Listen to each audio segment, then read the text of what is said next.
is Juan Larrañaga, and this is my presentation. I want to see about putting this in full screen, maybe. Let's see.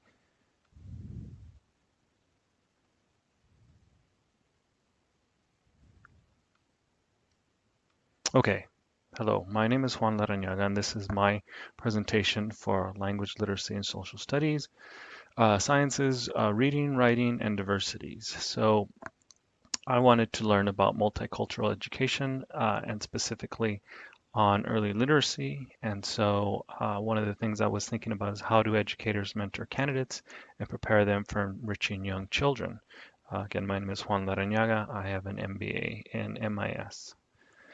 And so I reached out to the community college for which I work for and wanted to learn more about early literacy. And so my history is in around 2000, learning about Albuquerque Business Education Consortium, a local Read to Me initiative promoting literacy for my children. And so that was my contribution to the community.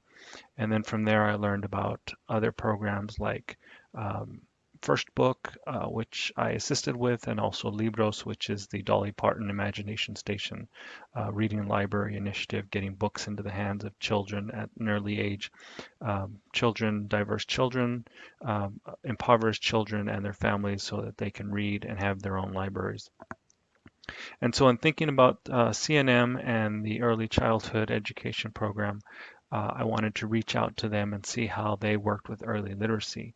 And the research questions that I came up with is how do teacher educators mentor teacher candidates and prepare them for working with young children? Also, how do educators mentor candidates or other educators that teach the teacher and prepare them for enriching young children? And so I was hoping to get some creative answers and some creative solutions from those that work in that field. And so I reached out to a couple of people in the program. I emailed them from the contacts that were on the websites. And at first, it was difficult to get some people to respond, but then the program manager got back to me after being that squeaky wheel.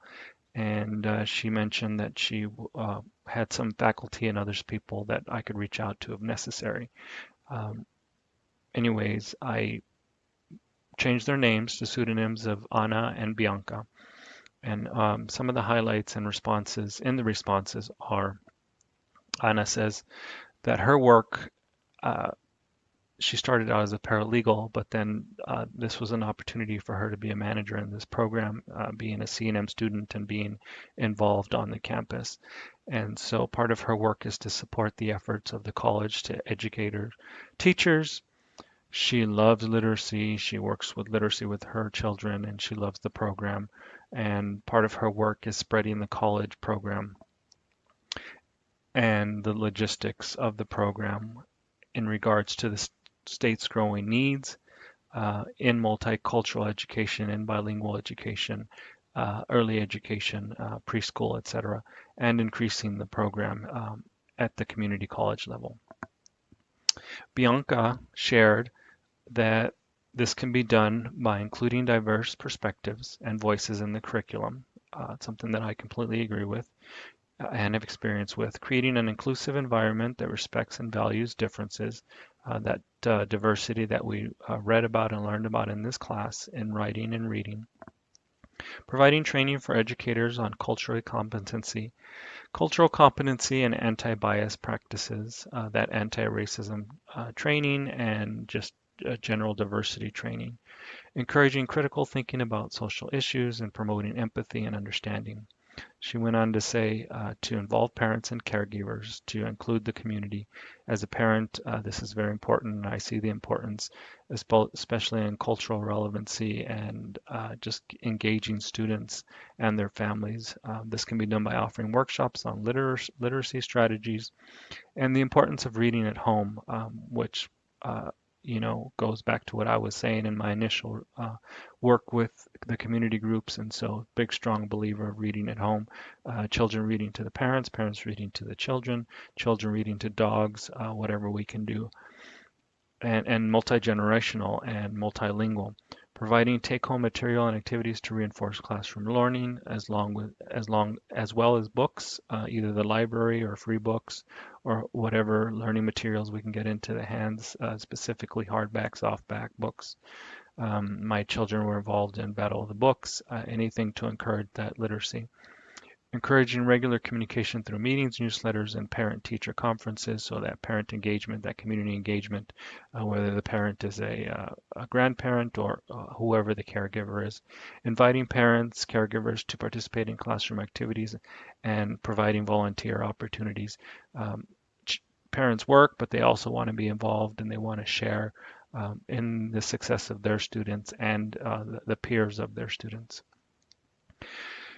So I also learned about the Brillante facility. I was asking about the Crianza at CNM, and the Brillante facility is something new, a collaboration with Explora, and it will include 8 to 10 classrooms serving infants through K students, adults classrooms for CNM students, a welcome plaza with Explora hands-on STEAM exhibits, space for school-wide meetings, an art studio, outdoor learning spaces, and a full kitchen. So really engaging the community in Old Town and others that can go over there. And I'm from Old Town.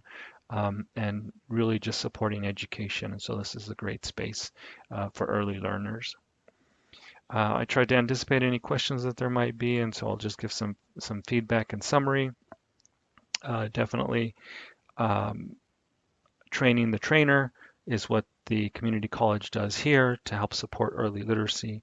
It needs to be culturally responsive teaching, and along with that, the educators provide that modeling, that coaching, that mentoring, that assists in the scaffolding of others. And so I think of the zone of proximal development and how we can encourage others and mentor others through that. And one way is to be caring, caring adults, caring with the people that are our mentees, and caring for the young children and strongly encouraging them through that caring. And so the multicultural education for me is something that is multilingual. Spanish, we're a Spanish bilingual state, but also supporting the Navajo and other languages, Asian languages, and other languages in our state for our young learners, our young emergent learners that are learning language, use and learning to be lifelong learners. As I mentioned, we're a bilingual state, so I'll just emphasize that. The importance of that in our growing state locally with heritage language, but also with immigrants and traditionally immigrants being so close to Mexico. This is my contact information. Again, Juan Larrañaga. There's my email, there's my phone number. I'm happy to be a master's student in the LLSS program, and I want to thank Dr. Sun for her support.